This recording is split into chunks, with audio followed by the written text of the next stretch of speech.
Hello, and welcome back to day 3 of chess until I hit 1000 rating. Obviously, we played at 1000 rating level, but we're still 400 there since we are on a fresh count and are grinding blitz 3 minutes until we hit 1000 elo. Had a great opening and end game, both 97.5 and 0.6 accuracy. Our middle game was a lot weaker at 63.3% accuracy. Same as my opponent, 91% accuracy, 97.4 accuracy, and 62 accuracy. So both played a decent game, apart from during the middle. Now, let's get into the review. So, start off with some pretty simple book moves, pretty standard game. And he brings out this. So, yeah, it says all of these are slightly better options. It's an okay move, good, but I can develop my pawn, allow my bishop to stick out, and also back up my knight with my queen, which avoids me doubling my pawns. If I do that, he obviously takes a trade. My queen now took this start. So, pretty simple stuff. This is now into the London opening, because this is stretched by this. This pawn is supporting these two, and that whole idea is still London opening. We'll see if we continue. He pushes out his pawn. He can develop his bishop all the way through that file, apart from here and here, but it still opens up his bishop. His queen can also go up here and then I'm doubled. He can give back checks from there by bringing up my knight, and then he takes my. Does he take anything? No, he doesn't take anything. He just he puts his knight there because it's backed up by this pawn.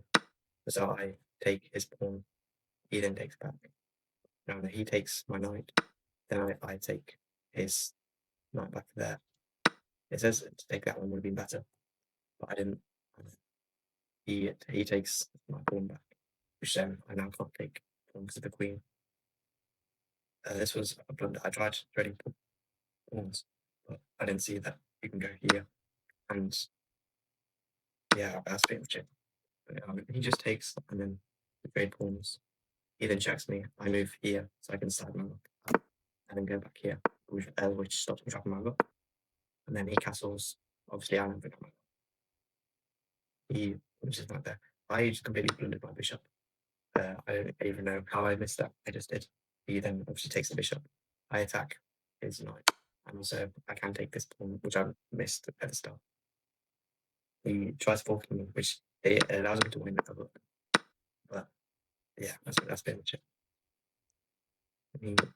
He obviously takes my pawn to make us go even material. And then I slide my rook here. So now my queen, sorry, I can take this pawn, which for some reason he doesn't protect. He burns to take this pawn and then go here to burn me. But I then push this pawn, which, I mean, it doesn't really stop the mate here, but you can, there's ways to stop it, like just putting the queen here. He then brings his queen back. I take the free pawn. Obviously, he now threatens to take this, but I can take this pawn, and it also protects this pawn here, and then I can also bring the bishop here, which I first take the queen. He pushes his pawn. I didn't actually spot that. I could just take the pawn. So I put my bishop here. And then he takes it. I take. He then trades the rooks. But yeah, so I give this check, which forces him to take here. Then I can go here and take his rook. And then he gives me check. I can advance my king. This says that I should have forced an early queen trade. I didn't yet.